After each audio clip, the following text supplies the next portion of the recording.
todos, bienvenidos a nuestro primer coloquio de investigación en comunicación. Vamos a tener de estas sesiones al año varias durante de la Universidad de Resultados. En la ocasión de hoy nos convoca el tema medios y migración. Y tenemos aquí a varios invitados y me encanta más que este panel sea bien equitativo en términos de género. Esto es una actividad organizada desde el Departamento de Periodismo de la Facultad de Ciencias Sociales de la Universidad de Resultados. Y tenemos hoy a tres invitados, a tres presentaciones. La primera va a ser el barómetro de xenofobia, donde va a presentar Patricio Durán y Nicolás Rojas Pedemosa. Patricio es periodista de la Universidad de Chile y magíster en Relaciones Internacionales de la Universidad de Estrasburgo, Francia. En su rol de analista de datos de la Fundación Interpreta ha realizado estudios de inteligencia social en temáticas como migración, pueblos originarios, violencia de género y democracia. Muchas gracias, Patricio, por estar acá hoy día. Gracias. Nicolás, por su parte, Nicolás es de la casa. Él es director del Centro de Ética y Reflexión Social Fernando Vives, del Servicio Jesuita Migrante de la Universidad Alberto Hurtado. Él es sociólogo de la Universidad de Chile, máster y doctor en sociología, ambos de la Universidad de Barcelona. Él es coordinador académico del Observatorio de Conflicto Social de la Universidad de Barcelona, de la región de Cono Sur del Observatorio Iberoamericano sobre Movilidad Humana, Migraciones y Desarrollo, o BIMID. Actualmente, desde el Centro Vives de la Universidad de Alberto Hurtado, investiga sobre conflicto, exclusión, pueblos indígenas, interculturalidad y migración, que todo lo que nos convoca ahora. Muy bienvenido, Nicolás. Luego vamos a tener la presentación de Macarena y conmigo. Vamos a presentar juntas sobre medios, migración y racismo en el contexto del COVID-19 en Chile.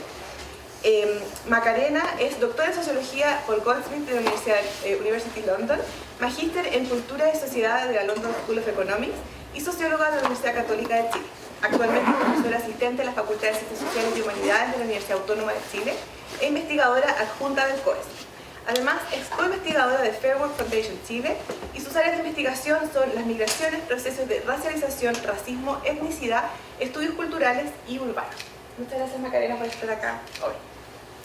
Y, last but not least, tenemos a Jimena Po, que va a presentar sobre organizaciones migrantes y sistemas de representaciones mediáticas, la disputa por el discurso. Jimena es profesora asociada de la Universidad de Chile, coordinadora de la Cátedra de Racismo y Migraciones Contemporáneas de la Universidad de Chile.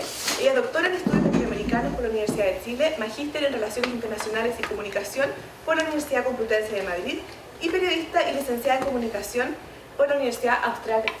Muy bienvenida, Jimena. Gracias por estar acá.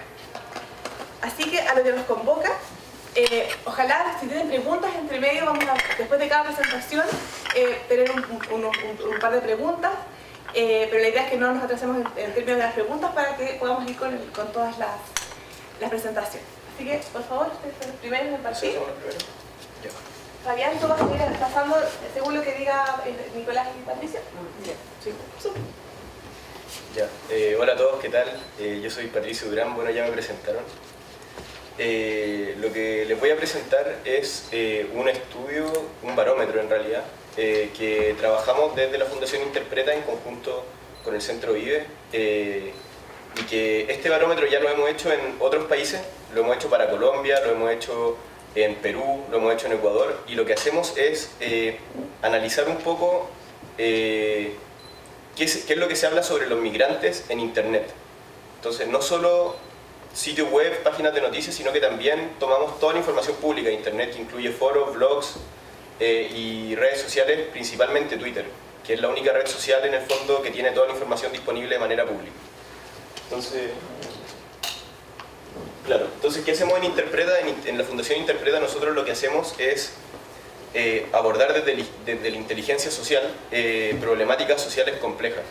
La inteligencia social, que es lo que nosotros hacemos, es en el fondo capturar, sistematizar, analizar y entender toda la información que esté en Internet, todo lo que habla la gente, para partir de eso, dependiendo qué es lo que queramos, en el fondo qué es lo que hacemos con el producto que tenemos. Pero por ejemplo en este caso lo que hicimos fue generar un barómetro que nos permite entender la xenofobia desde esa mirada. Sí. Entonces, claro. Bueno, el barómetro de xenofobia, como les dije, es una alianza de varias organizaciones de la sociedad civil en distintos países y existe la plataforma barómetrodesenofobia.org a la que pueden meterse y ver en el fondo el trabajo que hemos hecho, que son distintos barómetros que analizan. En un principio era solo la población, la diáspora venezolana, que empezó a haber mucha diáspora venezolana en un momento, entonces los venezolanos empezaron a irse a otros países de Latinoamérica, pero finalmente también empezamos a analizar la diáspora en general de países latinoamericanos, y aquí más adelante vamos a ver que en Chile también analizamos, hay otras nacionalidades como los colombianos, como los haitianos, que también tienen mucha relevancia y mucha predominancia también en el discurso público, en lo que se habla en Internet.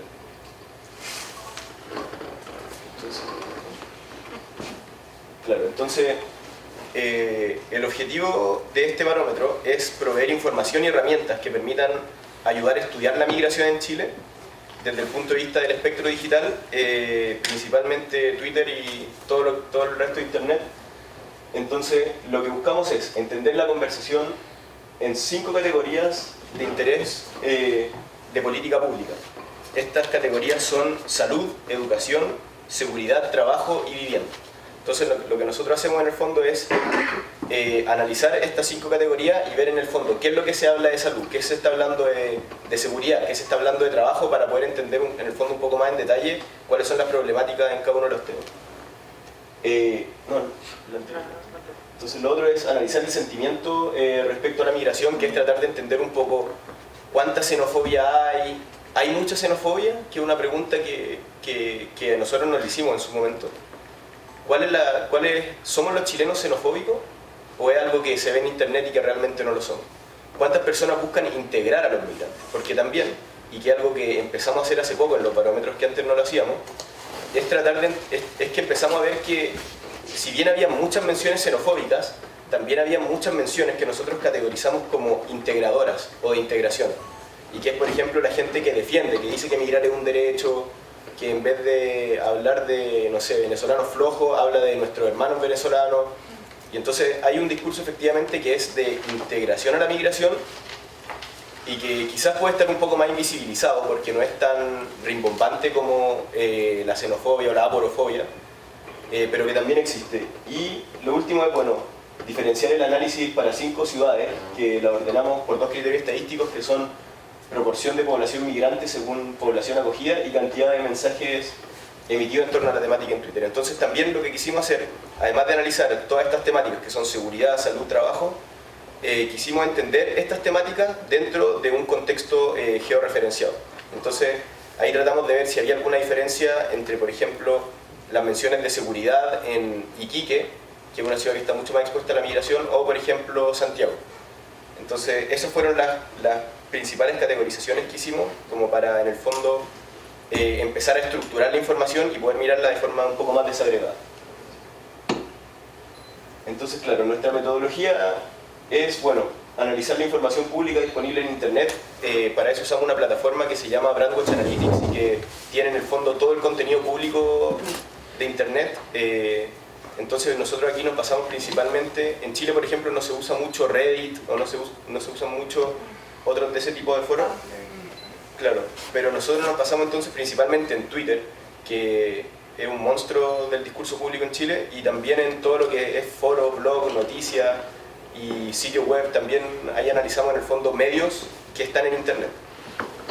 Estructuración y categorización a partir de palabras clave, frases y conceptos que permiten capturar la conversación en torno a la migración. Entonces, claro, nosotros para capturar en el fondo estos mensajes lo que hacemos es, para cada categoría, asociar palabras y conceptos, frases, asociaciones, a veces hashtag, que entren en una categoría. Entonces, por ejemplo, voy a pasar rápido porque si me quedara a contarles en el fondo toda la query que tenemos podríamos estar 3 horas, pero en salud tenemos palabras como hospital, vacunación, enfermedades, CEFAM, en educación, alumnos, educación, escuelas, profesores, etc. En seguridad, delincuencia, narco, crimen, asalto. En trabajo, empleo, desempleo, mercado laboral. En vivienda tenemos casa, cité, gueto, campamento, hacinamiento, mediagua. Entonces, a través de grupos de palabras y asociaciones, en el fondo es que nosotros categorizamos los mensajes en las diferentes categorías, valga la redundancia.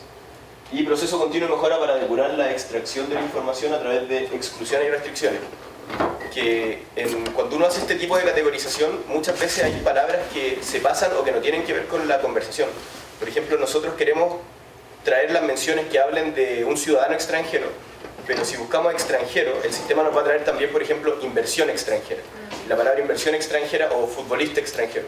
Y eso no tiene que ver propiamente tal como la migración. Entonces, en el fondo, para construir bien nuestro algoritmo y que funcione bien, tenemos que también hacer un trabajo importante y constante de depurar, de quitar esas palabras y de ir limpiando en el fondo todo el contenido que tenemos para en el fondo quedarnos solamente con las menciones que de verdad hablan de migración y que son las que queremos capturar.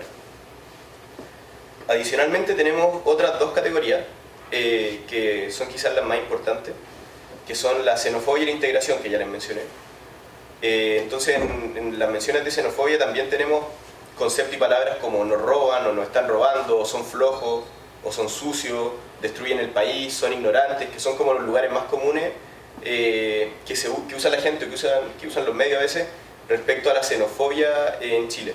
Y las palabras de integración son, por ejemplo, la gente que, como les mencionaba, hermanos venezolanos, o la gente que critica la xenofobia, o la gente que dice migrar es un derecho, o la gente que critica a otros por la aporofobia.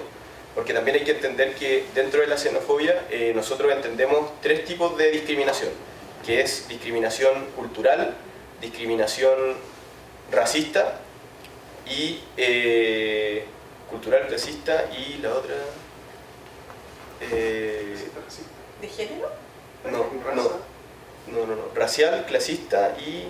Cultura. Ahí está. Eso. Entonces, clase, cultura y raza, que son las tres razones por las cuales discriminan a los migrantes, porque muchas veces la discriminación no es contra el migrante por ser migrante, es contra el migrante por ser pobre.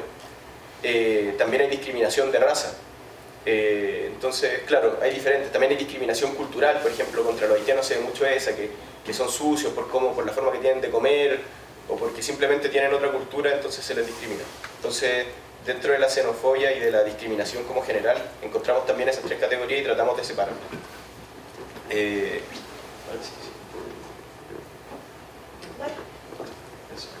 Y bueno, ¿por qué Twitter? Que esta es una pregunta que se nos hace mucho en general, porque nuestra principal fuente de información es Twitter. Y siempre nos preguntan ¿por qué Twitter? Si Twitter es una red social en la que hay solo ataque, en la que hay solo pelea, solo discusión. Pero la verdad es que, claro, Twitter es, primero, por ciertos escándalos que han habido con otras redes sociales que compartieron en su momento información privada, ya no se puede extraer, por ejemplo, la información que es privada de Facebook, yo no la puedo extraer libremente, o la información que es privada de Instagram tampoco. Entonces, nosotros la información a la que tenemos acceso, la principal, es Twitter, que es la información disponible de manera pública. Segundo, porque es la principal fuente de discusión política. Twitter, los convencionales, los diputados, todos los políticos y de todas partes del mundo usan mucho Twitter como fuente de información, entonces ahí se generan discusiones alrededor de lo que ellos publican. Y lo otro es que, claro, alrededor de un 40% de los trending topics de Twitter permean los medios tradicionales. Entonces hoy día Twitter es utilizado por prensa para, en el fondo, se habló de esto en Twitter y lo agarramos nosotros. Entonces al final algunos medios funcionan como una caja de resonancia de lo que se habla en Twitter, sobre todo cuando lo que se habla en Twitter proviene de una publicación de algún político. Entonces eso es algo que yo creo que es lo más relevante, porque en el último tiempo hemos visto cómo ciertos grupos, dentro de los cuales hay grupos que son antimigrantes, de extrema derecha por ejemplo, posicionan hashtag a través de manipulación del algoritmo de hashtag y hacen parecer que este tema está muy relevante, por ejemplo, no más venezolanos, y eso después permea los medios, puede permear los medios y en el fondo llega más gente, siendo que en realidad es un grupo muchas veces acotado de personas que usan en el fondo de mala manera las redes sociales para manipular o para posicionar su narrativa. Así que ahora voy a dejar que siga Nicolás, que va a explicar un poco más algunos de los hallazgos del barómetro. Claro, es importante lo que dice Patricio para poder destacar el impacto que tiene Twitter en la agenda pública. Hicimos nosotros ya un estudio previo, que lo pueden encontrar ya publicado, que se llama Barómetro de Percepción de la Migración, que cubre los 2 primeros años del gobierno de Piñera, del último gobierno. Y justamente la crítica que se le hizo a ese estudio apuntaba a la baja representatividad que tiene Twitter, los pocos usuarios activos. Claro, el punto es que el 30% de las personas en Chile se informa a partir de redes sociales y Twitter tiene ese impacto. Y además, como decía Patricio, el 40% de los trending topics se transforman en noticias. Entonces, allí hay una relevancia en cuanto a impacto. Nosotros tenemos ese estudio previo, que es el barómetro de percepción de la migración, que cubre los 2 primeros años. Este le da continuidad, ya cubriendo todo el gobierno de Piñera en su segunda gestión. Y yo voy a ir haciendo también un match con esos resultados previos, porque estos son resultados preliminares. Aún no está publicado este estudio, se va a publicar en las próximas semanas. Es importante por eso también el feedback que podamos conseguir aquí del panel y también de ustedes como participantes de este evento. Claro, este estudio se enfoca principalmente, como decía Patricio, en el análisis de la xenofobia y la migración, y da cuenta de algo que nosotros ya habíamos identificado, que es una minoría ideologizada, de gran capacidad organizativa también y de movilización virtual, que ha ido posicionando discursos de odios en redes sociales, que se ha ido cohesionando a partir del estallido social, del primer plebiscito en torno a la causa del rechazo, y en algunos estudios se le ha mencionado ya como una guerrilla virtual. Está muy bien organizado en contra de la causa mapuche, por ejemplo, y también la discusión migratoria es parte de su objetivo. Entonces, claro, tenemos un 7% del total de las menciones, o sea, del total de los tweets analizados, que tiene una connotación xenofóbica. Estamos hablando de una minoría, pero que tiene capacidad, por cierto, de incidir en la agenda. Cuando los políticos muchas veces dicen la ciudadanía está preocupada de la migración o del control del flujo migratorio, generalmente están haciendo alusión a una minoría que tiene una capacidad de resonancia enorme, sobre todo en redes sociales. Hay 3 eventos que nosotros pudimos identificar como hitos en todo el periodo estudiado, de julio del 2020 a enero de este año. El primero, bueno, tiene que ver con la manifestación contra la migración en Iquique, que terminó lamentablemente con la quema de pertenencias de ciudadanos venezolanos. El segundo fue la publicación de un video del actual diputado Johannes Kaiser, donde asocia a migrantes con violadores, que desató también una respuesta de posiciones más bien inclusivas contra este discurso de odio, pero también asusó una importante discusión en redes sociales. Y el otro evento importante tiene que ver con la agresión a carabineros en la costanera de Iquique. Este escenario, totalmente condicionado por la pugna electoral, da cuenta de una instrumentalización política de la migración. Estamos frente a un escenario electoral que vio en la temática una oportunidad para conseguir réditos de popularidad. De hecho, en el segundo semestre del 2021 aumentó en 39% los tweets o las menciones discriminatorias frente a la migración. O sea, realmente fue un momento donde se inclinó en cierta medida la balanza hacia discursos de odio, considerando que siempre es minoritario, ¿no? Podemos continuar. Aquí podemos ir caso a caso revisando los hitos. En el caso de la manifestación de septiembre, que si bien sabemos que fue una manifestación que aglutinó un malestar también ciudadano respecto a la gestión migratoria del Estado, fue una manifestación convocada por sectores de extrema derecha. Si acá revisan en la nube de palabras y hashtag, pueden ver cómo aparece Sebastián Vega, que fue quien convocó esto, militante de la UDI. Aparece también, bueno, el hashtag Atrévete con Kast. Hay Kast presidente, no más migrantes, o sea, hay un trasfondo electoral, por cierto. Entonces, claro, hay aquí una concentración en la población venezolana, cosa que no se había dado, al menos en el barómetro anterior que nosotros hicimos, donde estaba principalmente concentrado los discursos de odio, al menos, en la población haitiana. Entonces, aquí hay un giro que nosotros identificamos. Podemos avanzar. Respecto al segundo hito, tiene que ver con el video de Johan Kaiser. Claro, también suscitó reacciones de apoyo. Muchos decían que lo sacaron de contexto. Y cuando uno revisa la nube de palabras, se da cuenta que también está el factor electoral. Aparece nuevamente Atrévete con Kast, Kast presidente de 2022, Partido Republicano. También se hizo referencia desde los sectores más de izquierda y del progresismo a que esto evidenciaba también la ideología que el candidato de extrema derecha representaba. Entonces, también fue perjudicial para su propia popularidad, pero dio cuenta también de cómo el factor político electoral condicionó lo que fue la discusión en redes sociales. Podemos avanzar acá. Y la manifestación de enero, que tiene que ver justamente con el ataque a Carabineros, sí, allí también ocurre esto, que se concentra nuevamente la atención en la población venezolana, y hay un incremento de las menciones sobre la migración de un 449% frente a la semana anterior.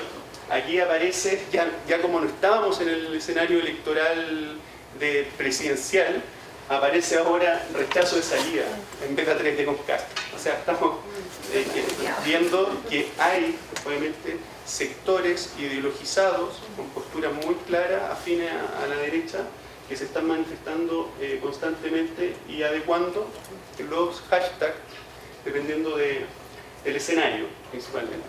Podemos avanzar acá. Bueno, como decía Patricio, se construyó un algoritmo para también identificar aquellas posiciones contra los discursos de odio que tienen que ver con perspectivas más inclusivas, a favor de los derechos de los migrantes. Y acá también nos damos cuenta que los mismos hitos de rechazo suscitan también una respuesta inclusiva. Lo vemos en septiembre con la marcha antimigrante y con la quema, sobre todo en el momento de la quema de las pertenencias, donde la población y los usuarios de Twitter particularmente se manifiestan en contra de los actos de violencia. También ocurre lo mismo con lo del video de Kaiser y en enero respecto a los venezolanos que atacan se menciona la esperanza, uno lo podría asociar tal vez ahí también a alguna posición política respecto a la campaña electoral que hizo el presidente Boric. Se habla de hermanos o directamente de xenofobia en tono de denuncia también. Podemos avanzar. Y respecto a las nacionalidades, bueno, en total, en la discusión en Twitter, existe este giro, donde ya no son los haitianos, poco los colombianos, sino los venezolanos, los que concentran la atención. Sí, sumando un 59% de menciones, seguido por colombianos y haitianos. Pero lo interesante, y acá podemos funcionar, es cómo asocian determinadas dimensiones, determinadas problemáticas a estas comunidades. Y ocurre que la dimensión de seguridad es la dimensión transversal, principalmente asociada a delincuencia, crimen, pero está concentrada o más bien asociada principalmente a ciudadanos colombianos. Allí podemos suponer que hay una sensación de amenaza, o al menos se construye a un otro como una amenaza frente a la realidad de los venezolanos, que siendo los mayoritarios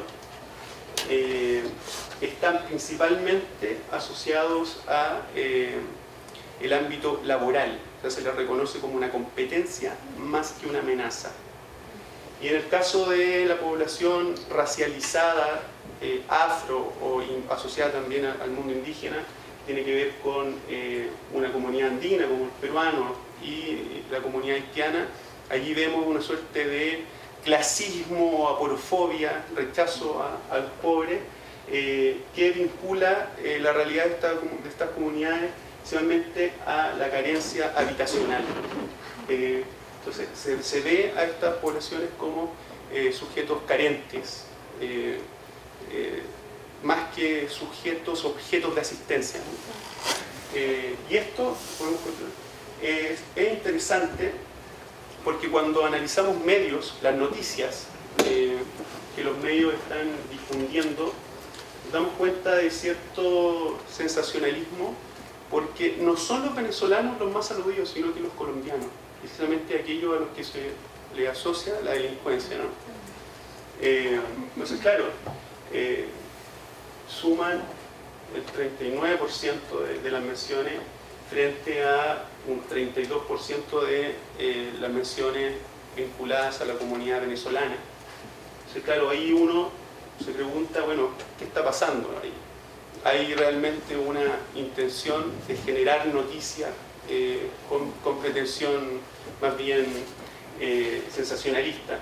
Y también observamos una insistencia en mencionar la nacionalidad. Nosotros esperaríamos, y eso es algo que la ONG sobre todo y las mismas organizaciones de migrantes han ido demandando de los medios de comunicación, que dejen de aludir al origen de las personas cuando han cometido un delito. No se dice hincha de la Universidad Católica violó a una mujer, digamos, pero sí se dice cuando es un extranjero o un migrante. O sea, ahí hay una insistencia en la que incurren los medios de comunicación. Y acá, bueno, ya viendo específicamente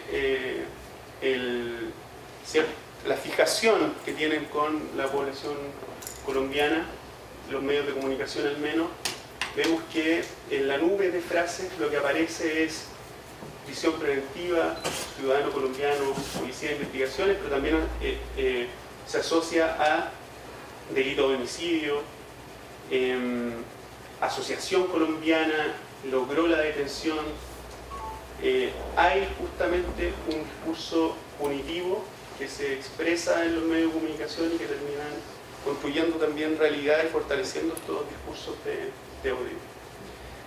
Estos, bueno, son resultados preliminares que queríamos compartir hoy con el panel y con ustedes también para poder recibir el feedback, dado que es un estudio en desarrollo.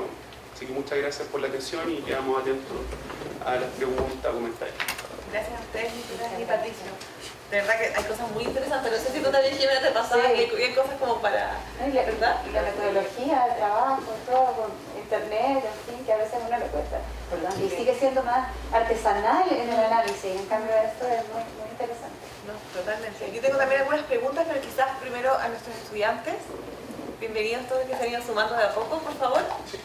Lo más fuerte y claro que puedan. Sí, con respecto a el buscar la información en Twitter, no me quedó muy claro, por ejemplo, si yo tengo la posibilidad de tener en un computador miles de bots y yo me encargo de con esos mismos bots programar 200 Twitter con el mismo hashtag, ¿eso tiene algún reflejo en el estudio que están haciendo? ¿O no va por cohete, sino va por O sea, sí, aquí también nosotros, dentro de las menciones que capturamos, no hay ninguna duda que hay muchas que son de bots. El tema es que, por ejemplo, para el control de los bots, Twitter tiene ciertos mecanismos que lo ha ido mejorando en el fondo y que detectan los bots que son más evidentes, los detecta y los elimina. Pero hoy día lo que pasa es que los bots no son solo bots, son personas y bots. Entonces publican algunas publicaciones, tienen unas publicaciones reales y tienen otras que son publicadas automáticamente o que funcionan también como caja de resonancia, que lo llamamos nosotros, que es cuando, claro, que retuitean a otras cuentas o difunden solamente hashtag, y eso ayuda a que el hashtag se posicione más arriba en la lista de trending topic, o ayuda a que un mensaje le aparezca a más personas porque tiene más retweets. Entonces el control de los bots es un tema que no está solucionado todavía, y de hecho no sé si han visto, pero en la noticia hubo una polémica porque Elon Musk quería comprar Twitter pero... Y bajaron las acciones porque justamente no podían hacer esa, no querían hacer esa división. Sí, porque Twitter dijo que había un Aclarar 5% de bots, claro, Exacto. y él decía que había un 20% según un estudio que hizo él. Entonces, como no pudieron aclararse, al final él no compró Twitter y eso está como en veremos, pero el tema de los bots, nosotros igual tenemos ciertos mecanismos como, en verdad, que hemos creado nosotros para analizarlo, para entenderlo, y nosotros creamos el concepto de cuenta anómala. Entonces, cuando una cuenta tiene un volumen anormal de publicaciones en un periodo de tiempo, nosotros lo definimos como una cuenta anómala. Entonces, nosotros no tenemos las capacidades técnicas para decir que es un bot, pero sí en otros estudios, no en este, hemos, en estudios particularmente, por ejemplo, respecto a la prueba y el rechazo, sí hemos como analizado cuántas cuentas anómalas hay y qué mensajes difunden como para tratar de demostrar que a veces lo que uno ve en redes sociales no es lo que en verdad parece. Muchas gracias. Gracias a ti por tu pregunta también. Tenemos preguntas por acá. Por favor, Lady. Sí, bueno, acabo de llegar, pero en lo poco que escuché les consulto, no sé si ya lo señalaron, ¿hay posibilidades de georreferenciar los mensajes? Y también si es que hay posibilidades de georreferenciar, hace poco salió un estudio en España donde georreferencian los mensajes, los discursos de odio hacia migrantes y también lo asocian a cierta clase social. Hacen un cruce respecto de los perfiles, que evidentemente aquí habría un sesgo respecto de si hay por la cantidad de bots, pero este estudio reveló que efectivamente quienes más producían mensajes de odio era una clase social alta, acomodada. Entonces, eso era interesante, ¿no? Y sobre todo porque además la georreferencia mostraba los lugares donde se acentuaban estos discursos de odio. ¿Habría posibilidades de hacer eso acá? O sea, nosotros tenemos una georreferenciación de los mensajes, pero hay que entender que la georreferenciación es en base a la gente que declara en el fondo su localidad o que declara que da los permisos en el fondo para que su información sea georreferenciada. Entonces las menciones que nosotros tenemos georreferenciadas son un 5% del total. Entonces, para estudios grandes, los que tenemos muchas menciones como de este tipo, sí podemos tratar de entender, y de hecho anoté georreferenciar la xenofobia porque es algo que no hemos hecho, como no lo hemos mirado. Pero claro, en el fondo depende de lo que declare la gente. No podemos georreferenciar todas las menciones. Si una persona tiene bloqueada su georreferenciación, nosotros no podemos saber de dónde vino esa publicación. Claro, y la escala no es tan detallada. Puede ser una ciudad, pero ya llegar a la comuna o ver el barrio. Eso sería interesante en Santiago, porque la comuna Sí, justamente. En este estudio que yo vi, inclusive mostraban que los mensajes de odio venían, en realidad eran, vamos a suponer, tantos miles, pero los que lo producían eran un grupo pequeño, porque en el fondo quienes lo producían muchos mensajes. Sí. Bueno, eso nosotros lo tenemos bien explicado en el barómetro anterior, donde de alguna manera tratamos de hacer como un perfil de quienes tenían estos discursos de odio. No está georreferenciado, pero sí, por ejemplo, describimos cuáles eran las profesiones de las personas, qué tipo de aficiones tenían, de una descripción cultural, más que georreferencial. Y que en el fondo es algo que para este barómetro también vamos a agregar y que es como analizar, entender, en el fondo veamos quiénes son las personas que difunden mensajes xenofóbicos y veamos qué ponen ellos en su biografía. Y lo que hemos encontrado, por ejemplo, para el otro barómetro es que mucha gente pone, y no quiero caer en caricaturas, pero de verdad esto es lo que ocurre, pone ingeniero civil o siempre por la derecha, Chileno de corazón. chileno de corazón. Guaso, patria. Claro, entonces se repiten, o la bandera de Chile, claro. Entonces se repiten ciertas como, hay tendencias que se repiten un poco en la biografía y como a través de eso podemos intentar de ver quiénes son estas personas. Pero igual hay que entender que Twitter es una red social completamente anónima y que en verdad saber quién está detrás de un mensaje es muy difícil. ¿Y los bots también tienen esas descripciones? ¿O menos? Sí, hay algunos que sí. También. Hay muchos que sí. Se dan el trabajo de hacerle perfil. Hacerle un perfil, claro. Yo tengo Dale, Sí, gracias. ¿no? Yo encuentro súper interesante, sobre todo cuando se están abriendo estas posibilidades metodológicas de trabajo con el mundo digital, porque siento que todavía estamos muy atrás y hay muchas zonas oscuras, grises, en fin, que no estamos viendo. Entonces, se agradece muchísimo y sobre todo ahí la pregunta es, cómo están pensando en la complejizar luego el análisis a partir de esta materialidad, también a nivel discursivo, etcétera, y a nivel cultural de ir mirando, como lo acaban de decir, pero sobre todo complejizándolo. Por ejemplo, a diferencia de España puede ser, no, imagino, que acá no hay tanta solidaridad de clase, ¿no? En Chile la solidaridad de clase se fue perdiendo con la dictadura, etcétera, etcétera. Y de pronto en la revuelta parece que emergió.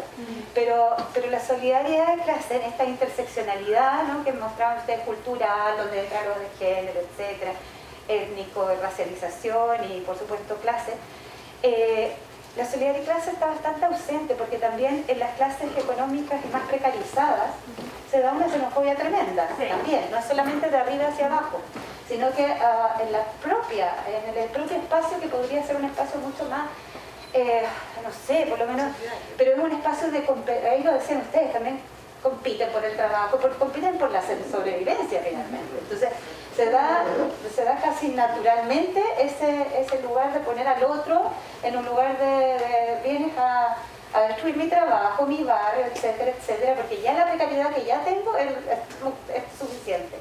Entonces, pero ese discurso no permea, me imagino, tanto a Twitter, porque se comunican de otra forma también, esos espacios, ¿no? En la ciudad, etcétera, en la vida cotidiana. Y ese es un espacio bastante gris para mirar. Quizás hay otras redes sociales que utilizan, o etcétera, no sé, TikTok, qué sé yo, más populares en ese sentido. Pero en esa complejización también uno puede pensar algo que yo creo que a todos nos produce un shock muy interesante. Cuando vemos los comentarios de las noticias en Internet, cuando empezamos a mirar una noticia de migración, tanto en el MOL, La Tercera, en fin, o incluso en espacios más progresistas, donde surge la xenofobia, surge el racismo, y hay unas cosas que te dan ganas de salir arrancando de Chile, porque cómo es tanto el odio que hay ahí, cómo ni siquiera, y no les interesa a estos medios, sobre todo el Grupo Copesa o Grupo del Mercurio, de hacer un borramiento, porque son discursos de odio que no deberían estar promocionándose. Pero ahí están y machacan con eso, en fin. Entonces, preguntarles ahí cómo se puede, más allá de Twitter, cómo se puede ir mirando después, complejizando esta metodología para llegar a esos otros espacios. Sí. Yo creo que ahí el desafío es recoger información directamente en terreno, sí, con alguna estrategia cualitativa, discursiva. Ahora, hay redes y espacios como Facebook donde se puede expresar eso, pero son cuentas cerradas, entonces, como decía Patricio, es más difícil acceder. Lo otro que ocurre en las noticias, en los comentarios de noticias, es que generalmente a esos medios que son corporativos acceden sectores más bien conservadores y tradicionales, que se informan en esos medios corporativos. Entonces tienen tomados prácticamente los foros de cada noticia. Entonces, justamente. Entonces, si uno va a La Tercera, el Mercurio se encuentra con esta guerrilla virtual ahí. Están muy posicionados y discusión no se genera, es prácticamente reproducir y confirmar posiciones en su propia burbuja. Entonces, uno no sabe si realmente es tan provechoso estudiar esos espacios para entender algo de manera representativa. Si uno quiere estudiar cómo está pensando quizá un sector más conservador de esta sociedad, puede ser muy rico acudir a esos datos. Claro, igual yo lo que siempre digo es que, por ejemplo, y aquí hablo por Interpreta, es que en el fondo Twitter es una red social que nos permite entender, pero si yo quisiera aplicar, por ejemplo, una campaña para intentar convencer a la gente de que no sea racista, yo no iría a Twitter. Yo no iría, porque ahí no está la gente a la que queremos llegar. Entonces Twitter yo creo que sirve para entender tendencias, sirve para entender en el fondo lo que está pasando, qué es lo que están opinando las personas, pero como las acciones de incidencia real, yo creo que es mucho más son mucho más eficientes en otras redes sociales, en Facebook o en Instagram incluso. Y eso lo hemos hablado ahora en el último tiempo con otras organizaciones de la sociedad civil respecto al tema de la Convención Constituyente, porque claro, nosotros estamos como en el fondo en la primera línea, que es como tratar de mitigar, de mostrarle a la gente que el rechazo no va ganando en verdad, o sea que si el rechazo va ganando es porque uno están haciendo campaña desde que empezó la Convención Constitucional. Nunca dejaron de hacer campaña. Nunca dejaron de hacer campaña. Y entonces nosotros estamos como en la liga, en la primera línea en la mitigación. Pero las otras organizaciones de la sociedad civil que van en el fondo a tratar de convencer a la gente de que vote a prueba o de validar el proceso constituyente al fin y al cabo, ellos van a ir a otros lugares, van a ir a otras redes sociales, van a ir a la calle, van a ir a otros medios. Entonces en el fondo Twitter sirve para entender tendencia, pero no es un lugar en el cual yo voy a accionar, en el fondo medida, voy a llegar a una persona y la voy a convencer de que haga otra cosa en el fondo. Entonces yo creo que también eso es importante, como entender que para los distintos medios, sean digitales o físicos, hay distintas estrategias y tienen distintas utilidades. Ahora, a propósito de lo que decía Patricio, tiene mucho impacto sí lo que se publica en Twitter, como les decía. Si uno revisa... Sí, el tema de la agenda setting, finalmente los medios están mirando esto. Sí, claro, y actores, y también la élite también responde a eso, las autoridades. Si uno ya hilara un poco más fino, por ejemplo el caso de Catrillanca, el asesinato al comunero, el año 2018, paradojalmente la semana previa al asesinato hubo prácticamente una campaña pidiéndole a Carabineros que fuera a Temucuicui a arrasar con los mosquitos. Entonces es increíble, uno dice, realmente parece que esta institución o las autoridades respondieron a esta presión que se ejerció en Twitter. Y hubo una campaña porque justamente hubo un ataque a un helicóptero la semana anterior al asesinato de Camilo Catrillanca. Entonces uno revisa la semana previa y es toda esta guerrilla virtual pidiéndole Carabineros, por favor, arremetan en Temucuicui. Esto tuvo impacto, parece que alguien escuchó esta campaña. Y con otro tipo de cosas también ocurre esta concatenación de hechos y se ve obviamente cómo ahí se genera realmente algún efecto en la vida política del país en última instancia. Muchas gracias Nicolás y Patricio por esta presentación. Tengo un montón de preguntas todavía para ustedes, pero vamos a seguir con el programa, porque además, justamente la pregunta que hacías tú sobre los comentarios, ustedes en el fondo, nosotros justamente con Macarena la vamos a responder desde nuestra investigación, la investigación que hicimos. Así que en virtud del tiempo voy a poner el cronómetro aquí. Muchas gracias. Esta es nuestra presentación con Macarena. Nosotros, este paper está recién salido del horno en el International Journal of Cultural Studies. Estamos muy contentas por eso y justamente nosotros analizamos una noticia, ustedes hablan desde la tercera venezolana colombiana, nosotros vamos a hablar un poco más del grupo haitiano, que es otro grupo que también ha estado bien presente. ¿Nos podemos ir a los contextos y antecedentes, por favor? En los últimos 20 años, entonces, el número de migrantes, ustedes también lo decían, ha cambiado, ha aumentado en Chile a un 792%. Ese número está bien, no es que nos hayamos equivocado. Ese es el aumento que ha habido según el INE acá en Chile.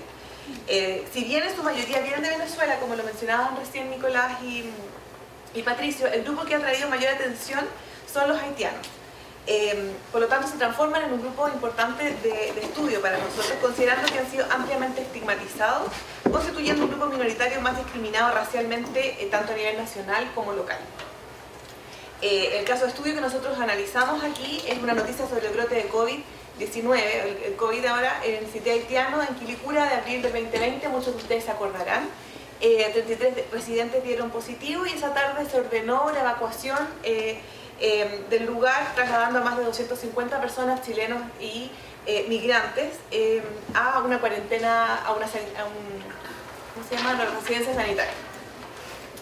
Dicha cobertura mediática, además, para nuestros colegas, porque tenemos a estos estudiantes periodistas, fueron sumamente criticados, incluso recibieron sanciones en algunos canales de televisión, porque no protegieron la identidad de los migrantes contagiados o afectados en ese momento, y además le dieron mucha trinchera a los chilenos que estaban viviendo en este sitio, criticando y justamente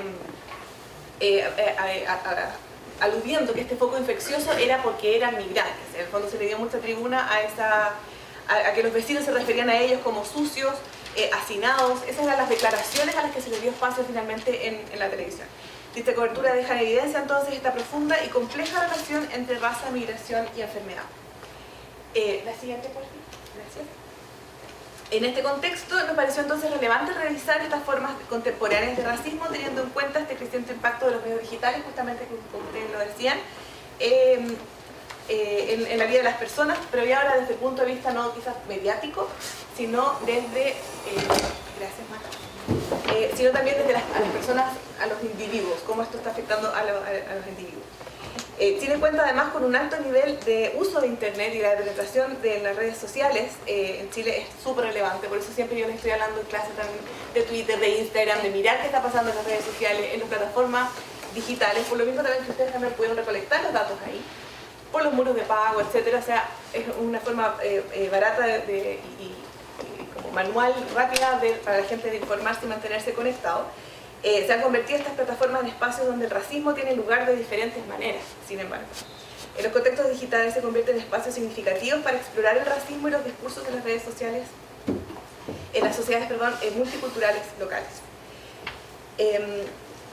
Nosotros nos referimos además, ahí como se indica, este proceso de otredad. Nosotros revisamos, argumentamos que estos procesos de otredad han resurgido con fuerza en estos espacios justamente porque son anónimos, porque están hablando entre ellos, como ustedes decían, estas cosas como especie de capullo, donde se hablan entre sí, unos y otros, se resuenan sus propias frases en el fondo, o ideología, y porque falta la moderación que mencionaba también Jimena. El medio que nosotros específicamente analizamos es EMOL, y ellos en su página dicen que ellos tienen moderadores y que van a borrar todo comentario xenofóbico, homofóbico, etc. Ellos dicen que lo van a hacer. Sin embargo, cuando nosotros analizamos, está todo ahí.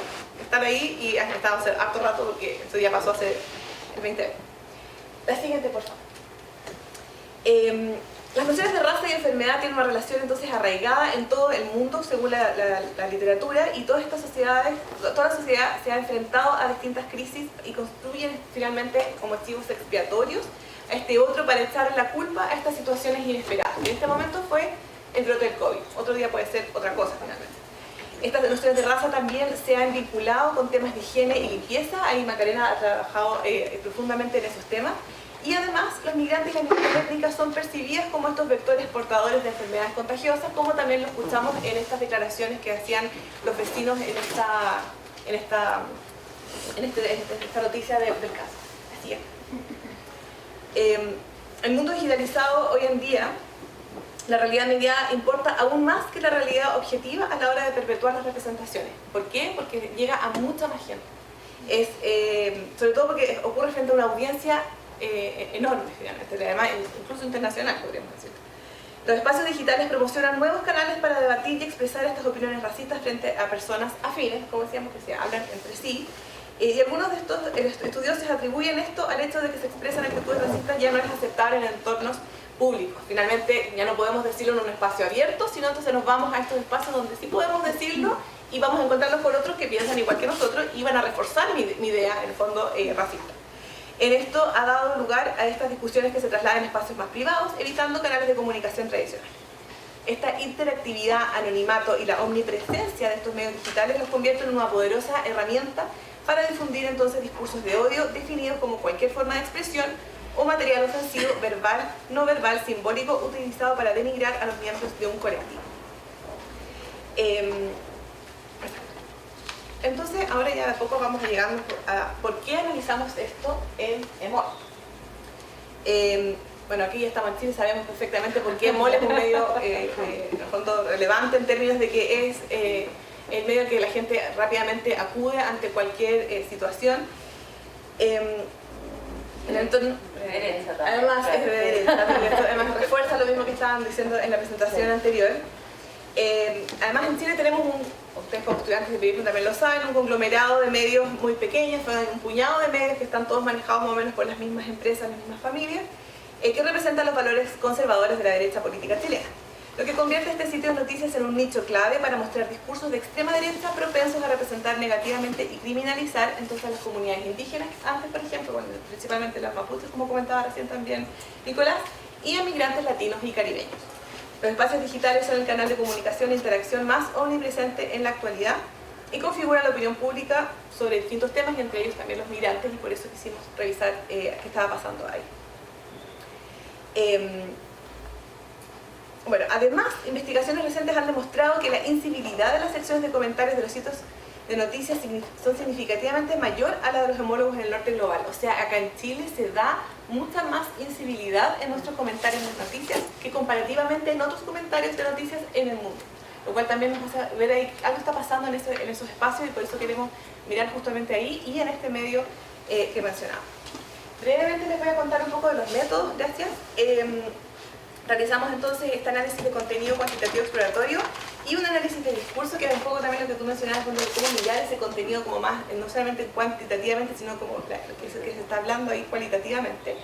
Y analizamos entonces 1233 comentarios de lectores publicados en 5 noticias de MOL entre el 22 y 24 de abril, justamente sobre esta noticia en particular, este cité de haitianos que tuvo esta situación. Bueno, ahí les puedo explicar después más en detalle los términos de búsqueda, los criterios de inclusión y exclusión, que es un poco también la misma metodología que ustedes están analizando. Pero de ahí sacamos entonces varios interesantes resultados que tienen harto que ver también con lo que ustedes planteaban, así que Macarena, por favor, adelante. Gracias.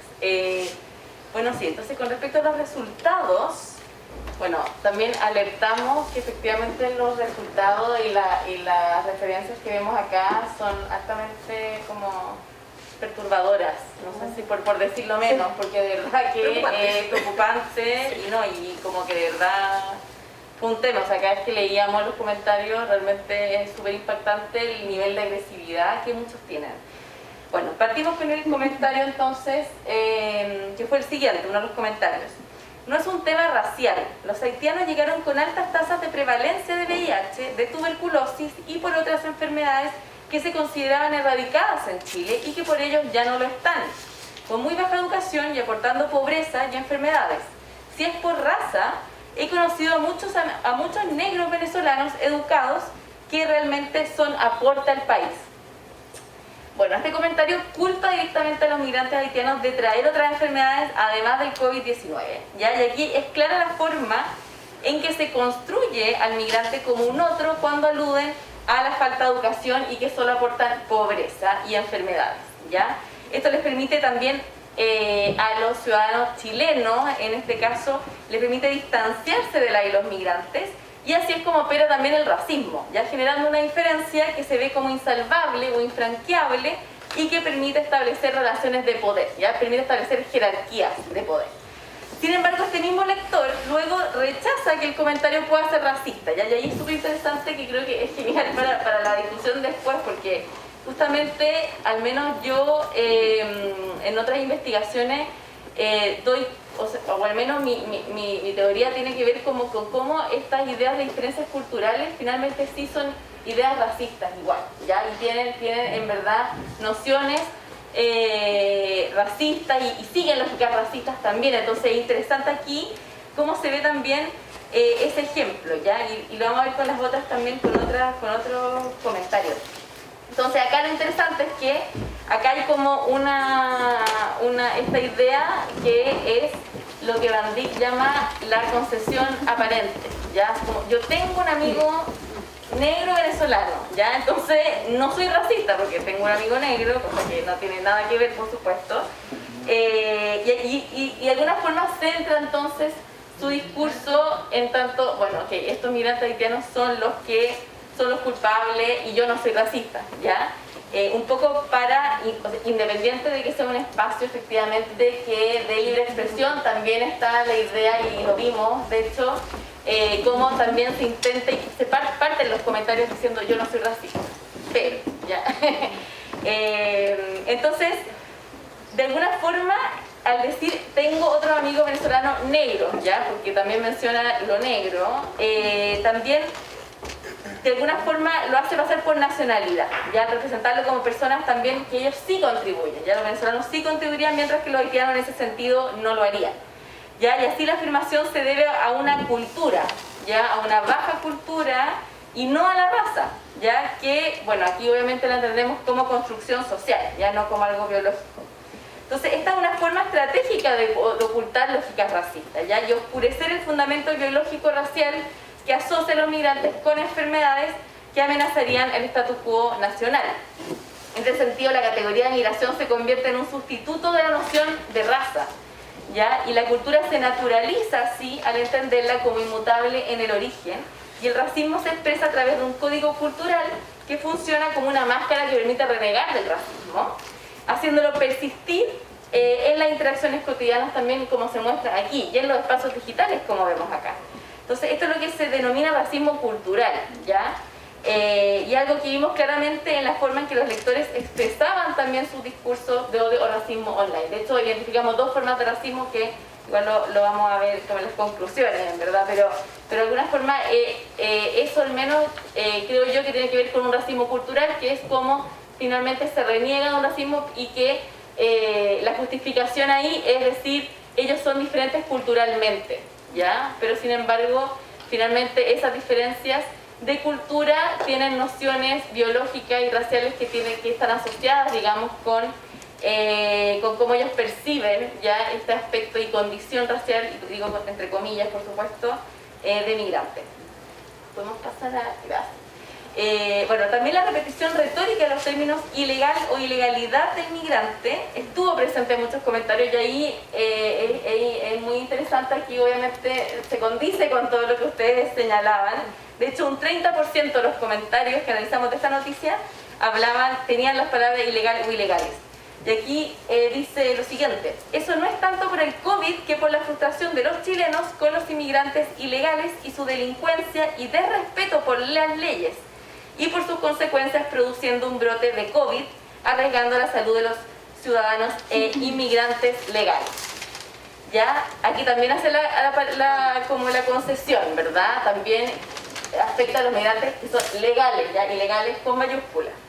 Las nociones de delincuencia también estaban entonces presentes, aunque en su mayoría se asociaron al abuso del sistema público por parte de los migrantes, justamente al ir a la residencia sanitaria. Este brote de COVID-19 reforzó entonces un sentimiento anti-inmigrante que a veces tenía poco que ver con la pandemia en sí misma. Ya nos sorprendió mucho que finalmente hablaban de colusiones políticas, digamos, y habían otros discursos detrás más que la pandemia en sí misma, ¿ya? Se asumían varios discursos. Así pues, la criminalización también constituye este proceso en que se construye a este otro, ¿ya? Y este proceso de otredad o alteridad. El COVID-19 solo permite a los lectores justificar aún más también su llamado a controlar la migración haitiana e incluso deportarla. ¿Podemos ir ahí? Gracias. Y luego podemos ver el siguiente comentario. Hay cerca de 2 millones de extranjeros pobres, muchos de los cuales viven hacinados en condiciones antihigiénicas o que desconocen las más elementales medidas de higiene y que además vienen de países con poca o ninguna disciplina social. Son una verdadera bomba de tiempo sanitaria y social. Aquí el uso del hipérbole y frases retóricas que hacen hincapié en los millones de extranjeros pobres, ya y ahí se refiere, también tiene relación con lo que señalaron, y que son una bomba de tiempo, es clave para que quienes comenten justifiquen la necesidad también de controlar esta migración que se ve como exponencial.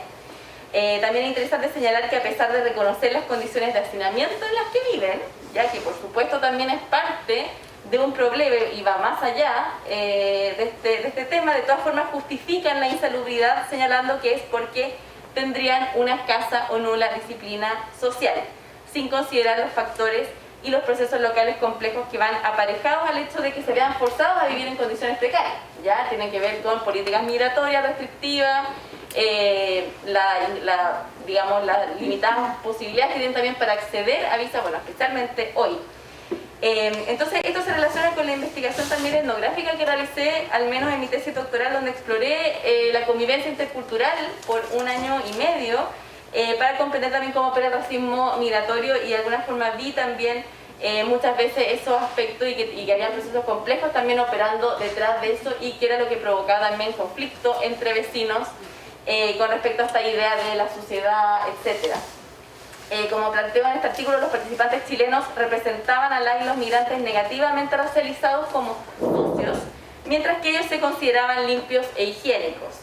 Ya, así esta suciedad que ellos percibían era por falta de cultura, que está asociada a que ellos tienen otro origen y otra raza.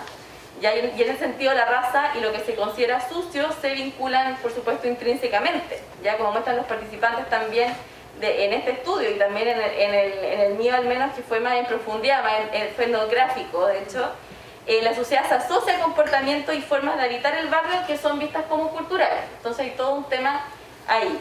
Entonces, una de las múltiples formas en las que funciona el racismo, al que llamo racismo cultural, digamos en ese artículo en particular donde hablo de estos temas, es que, y aquí vemos lo mismo, es que ciertas prácticas que se conciben como prácticas culturales se adscriben entonces a una raza particular y la determinan naturalizándola como algo inherente a la persona. O sea, la persona no podría cambiar porque racialmente es así y por lo tanto la cultura y la raza, digamos, se corresponden. Y con ello produciría una diferencia que se construye como infranqueable. Ya, según Douglas, sin embargo, la sociedad es relativa, solo existe en el ojo del espectador. Entonces, en este sentido, la sociedad es simbólica, ¿ya? Y por ende, esta distinción es una forma también que tienen los chilenos de expresar una jerarquía, ¿ya? De establecer una relación de dominación. Y en este estudio al menos fue posible ver cómo los chilenos en estos comentarios relacionaban el contagio de COVID con prácticas que se asumen como culturales, y estas prácticas también van aparejadas con nociones raciales. Esto es lo que permite también que refuercen un sentimiento anti-inmigrante y así su discurso se centra en exigir también mayor control migratorio, que fue algo también que siempre estaba presente en todos los comentarios. La siguiente. Conclusiones.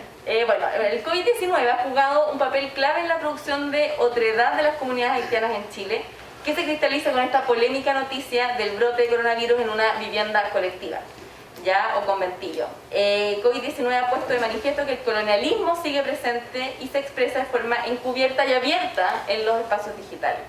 Este estudio además muestra cómo esta pandemia no solo ha reforzado el racismo antiasiático, como vimos en otros estudios a nivel global, sino también el racismo antinegro, ya que el COVID-19 permitió a los chilenos en este caso construir aún más ese otro haitiano que se constituye como una amenaza.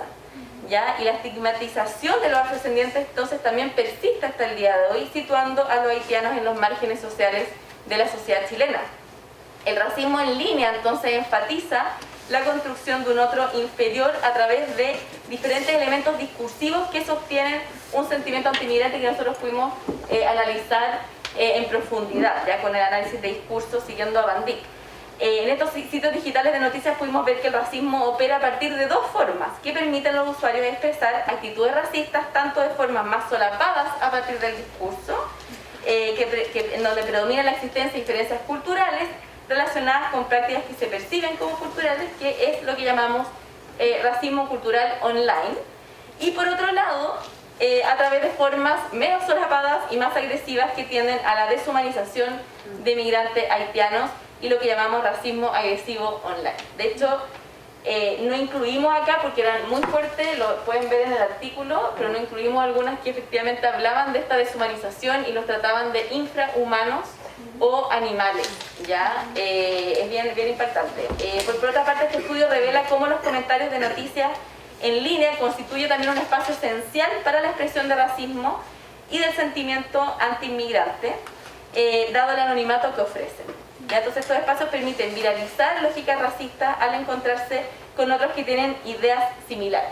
Entonces, un poco para que quede claro, está el racismo entonces cultural online, que de alguna forma es una forma más solapada, donde hablan de diferencias culturales, pero sin embargo creemos que es racismo sin embargo, y a través de formas más agresivas donde se deshumaniza al migrante haitiano en esta construcción del otro, y lo que llamamos entonces racismo agresivo online. Entonces, aunque Internet es por defecto un espacio multicultural que podría facilitar el encuentro intercultural, las plataformas digitales de noticias parecen inhibir ese encuentro. Su naturaleza abierta y no moderada puede permitir la construcción de identidades nacionalistas y ofrecer el potencial de viralizar el racismo local a través de protestas anti-inmigración o actos de agresión contra las personas migrantes, como lo vimos hace poco en Iquique, ¿ya? Entonces, y aparte es súper interesante un poco lo que trabajamos en el texto, cómo se viraliza en Internet finalmente, ese virus de la pandemia, finalmente el racismo, finalmente también es algo que se viraliza a través de estos sitios digitales. Entonces los medios de comunicación deberían prestar más atención a estos discursos racistas de odio y reforzar las normas éticas de comunicación. Siguiendo a Locke, los periodistas deben aprovechar el potencial de los espacios digitales para fomentar la participación cívica y la tolerancia y llevar a cabo una labor eficaz de desmitificación y fact-checking, basado en un enfoque, por supuesto, de derechos humanos. Entonces, las plataformas digitales deben estar mejor reguladas e implementar las leyes antidiscriminación. Poner en práctica estas directrices resulta clave justamente para cultivar el diálogo democrático y mitigar el racismo en línea, y que efectivamente el Internet sea el espacio multicultural que permita un encuentro intercultural.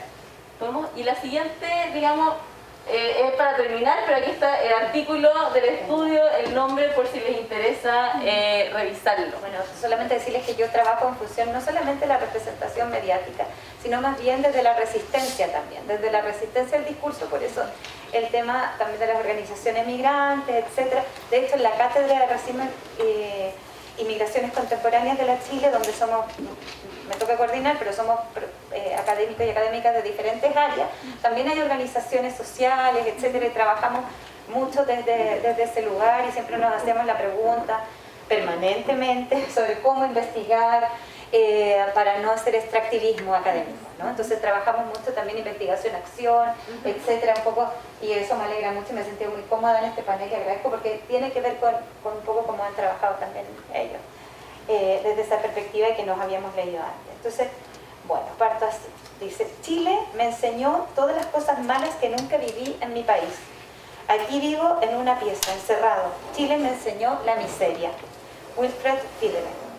Esta frase, recogida en una extensa entrevista publicada en 2018, caló hondo entre quienes hemos denunciado el racismo, clasismo y sexismo que surgen, porque Chile nunca los ha dejado atrás, en tiempos de cambio, como los que estamos, y en tiempos de cambio que seguimos viviendo más profundamente. Bueno, y caló aún más profundo porque Wilfred fue la pareja de Joan Florville, el hombre que buscó por todos los medios que Joan fuera liberada después de que los carabineros pensaran que había abandonado a su hija, que nadie la acogiera, y que luego fuera llevada a la comisaría, a la posta central, al hospital clínico de la Universidad Católica, para días después morir mientras su hija estaba a cargo del Sename. Ese día en la calle, Joan experimentó su primera muerte en Chile.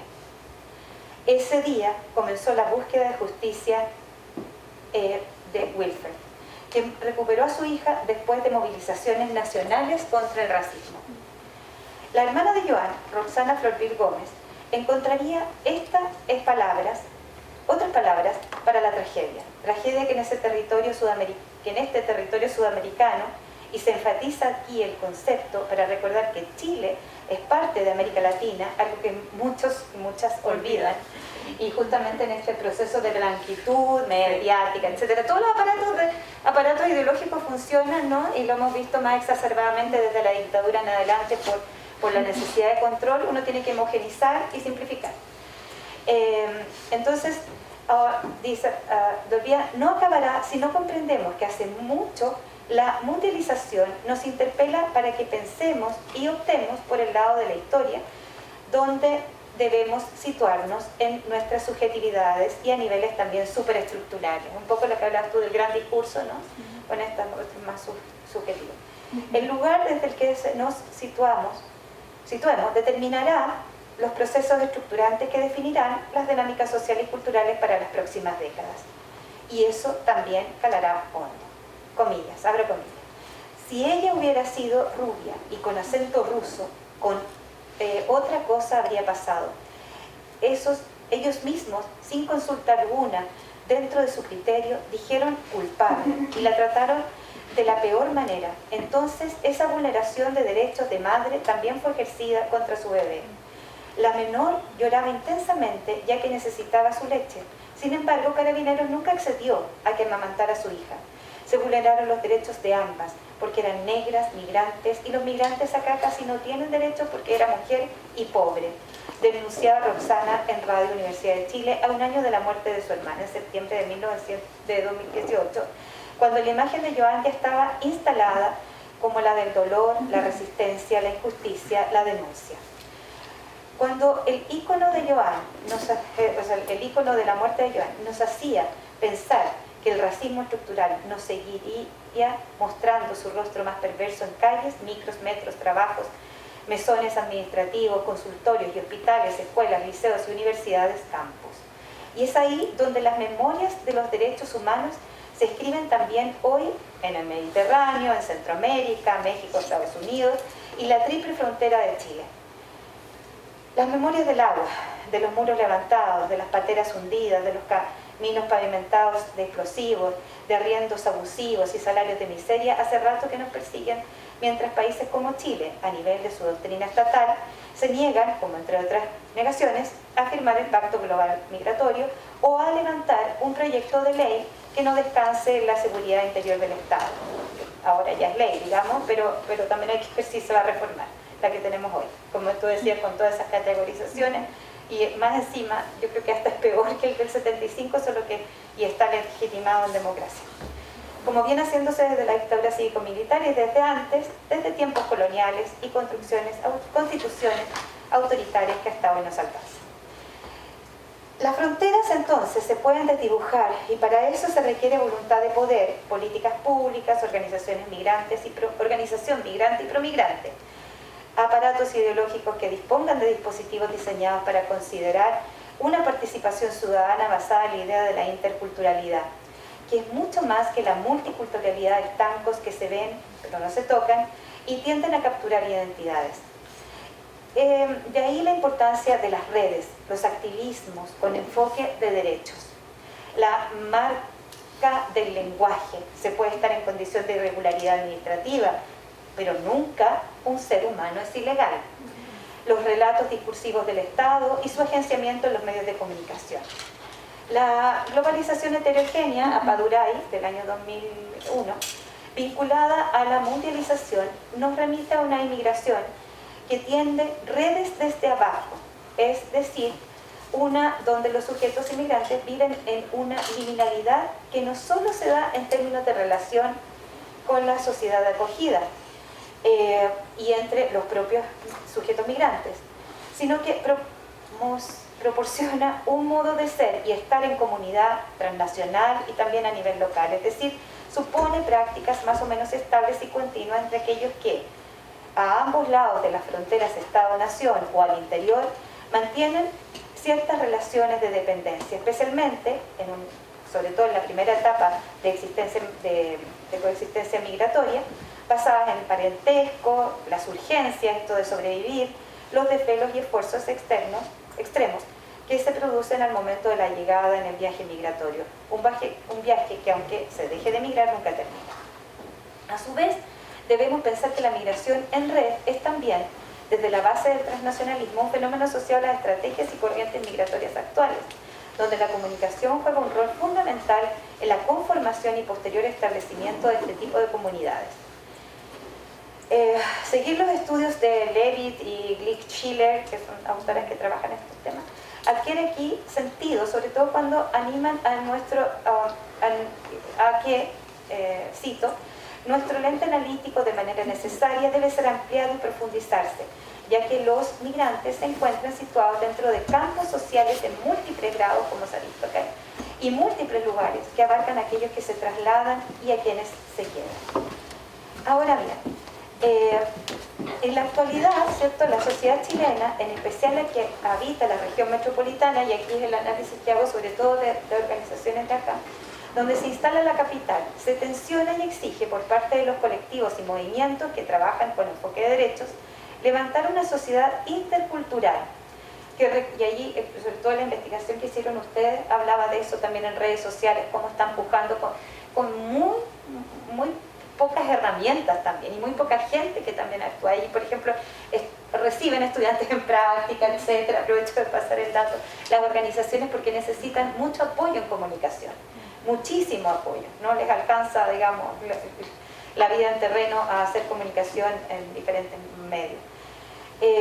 Bueno, levantar una sociedad intercultural que reconozca el valor de la migración, donde cerrar fronteras y deportar, con eufemismos legales del tipo retorno humanitario para haitianos y haitianas, eufemismos para no enfrentar que no nos hemos permitido un Estado garante, es parte del mismo guión populista, en este caso del gobierno de Sebastián Piñera, y ya veremos con el actual gobierno de Gabriel Boric, cuando en la administración, por un lado, refiere a ordenar la casa y por otro anima, por ejemplo, a venezolanos y venezolanas a migrar a Chile, en medio de un oportunismo político. ¿Ya? Dice, en ese escenario, Quienes participan en la red de colectivos migrantes son profesionales liberales, estudiantes, obreros y obreras, comerciantes, como un montón de otros oficios, que han comprendido que ya es posible dar un paso hacia otro momento del proceso migratorio, de un estadio de instalación, supervivencia y asentamiento a un estadio de construcción densa, de un y una sujeta política. ¿Cómo se construye el sujeto político? Y no me cabe duda, y ya ha pasado, hubo también migrantes ya asentados hace un tiempo en Chile que postularon incluso a la Convención Constitucional, ¿no? Y por supuesto en el próximo periodo de elecciones van a haber muchos y muchas candidatas, tanto municipales, etcétera, etcétera. Vamos también ahí a tener otra atención importante, ¿no? Y como decían también ustedes, y una atención importante porque sabemos que hay un grupo muy grande hacia la derecha, sobre todo de Venezuela, etcétera, Colombia. Vamos a ver qué va a pasar ahí también, ¿no? Y también los chilenos y chilenas de origen, cómo van a responder. Un estadio político, entonces, de la construcción del sujeto migrante, menos inorgánico y espontáneo. Un estadio que requiere de una estrategia y tácticas en red que permitan penetrar ideológicamente a nivel político, bueno, las redes son importantes, educacional, cultural, comunicacional. Han comenzado a ascender en la escalera, en la espiral. Es la red que fisura estas fronteras. En la mayoría de estos colectivos y organizaciones, muchos de ellos agrupados en el movimiento Acción Migrante, se mueven ahí también, y hay tensiones políticas al interior también muy interesantes de observar en esa complejidad. En la Coordinadora Nacional de Migraciones, de Inmigrantes, perdón, en la Red Nacional de Organización Inmigrante y Promigrante, entre otras muchas más, y que se han ido también disolviendo, como la plataforma también de organizaciones haitianas, etcétera. Han tenido muchas tensiones, por ejemplo, la plataforma de organizaciones haitianas, un grupo importante fue cooptado por el gobierno de Piñera, justamente para promocionar la legislación de Piñera, y les dieron papeles de inmediato para que se sumaran a las campañas, y ahí hubo un quiebre entre ellos, etcétera, etcétera. Entonces, no es fácil y no es esencialista esta mirada, por supuesto. Han comprendido entonces que se debe negociar, articular, para lograr primero visibilidad y luego incidencia política en este espacio público. Han ampliado los límites de los propios colectivos. Así, coincidimos con Rico Lee, que es un investigador que hace mucha etnografía, sobre todo en Bélgica, etnografía urbana ligada a la migración, que te gustaría mucho, sobre todo con lo que ustedes hacen.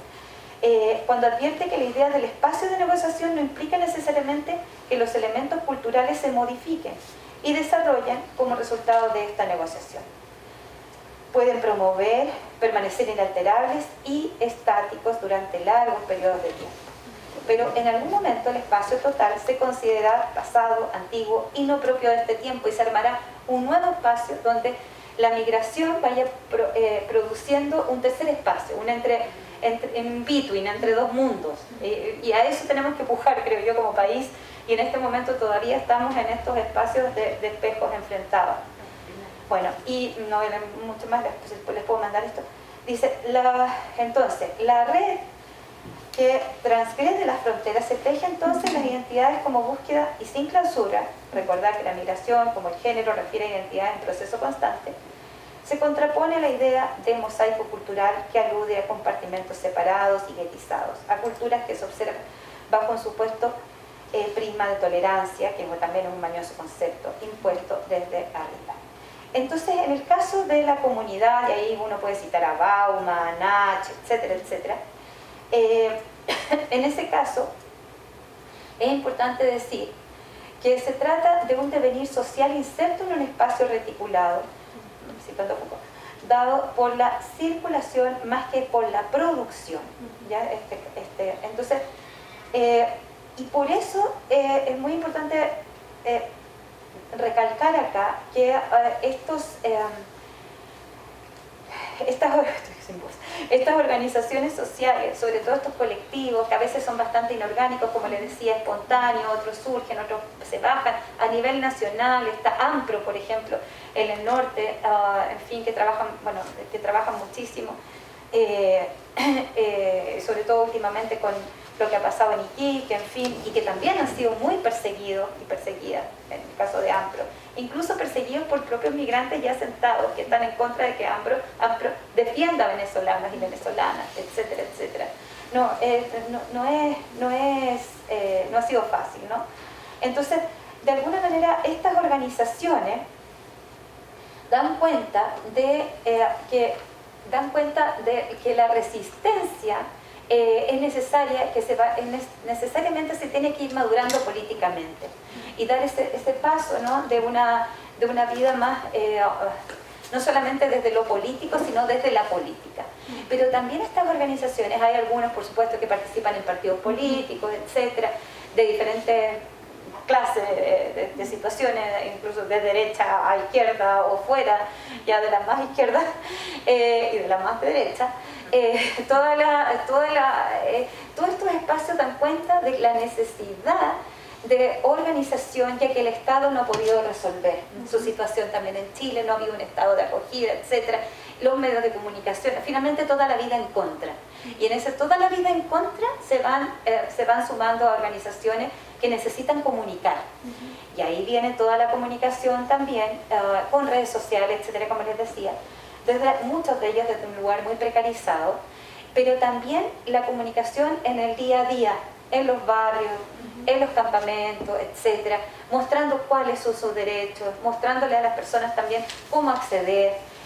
Hay una organización que se llama El Paciente Inglés, que es de, Paciente Inglés porque es de profesionales, la creó profesionales, la creó un inglés en Chile, y que suma a profesionales, ¿ya? A profesionales que han llegado a Chile y no han podido regularizar sus papeles, gente que lleva 2 años esperando tener la homologación de su título. La Universidad de Chile es la que homologa, y esto es una injusticia enorme.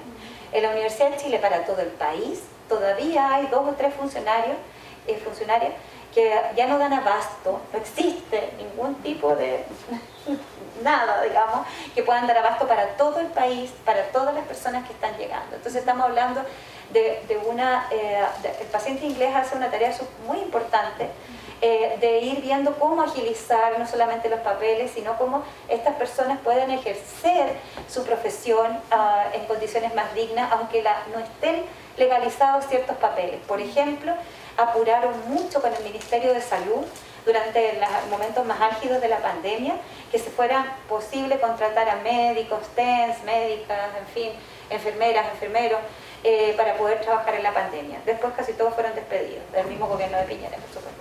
Entonces, y ahora no se sabe, ahora está todo un poquito bien revuelto, no se sabe, recién se está diseñando la política migratoria que se supone que va a estar en 6 meses, la política migratoria de este gobierno, entonces todavía no hay mucho, solo que se van a ceñir a la ley, a no ser que quieran promover un cambio de ley. Entonces, y ahí están muy expectantes también las organizaciones, han hecho un trabajo grande también de participar en las audiencias de la Convención Constitucional, han podido incidir en tener 2 o 3 artículos bien importantes ahí, no al nivel de la Constitución de Ecuador, donde se establece el derecho a migrar, pero sí hay de alguna manera cómo acceder a los derechos sociales en esta Constitución. Entonces, hay un desgaste también. En este momento yo diría que hay un desgaste grande en las organizaciones, al mismo tiempo que se van rearmando, etcétera.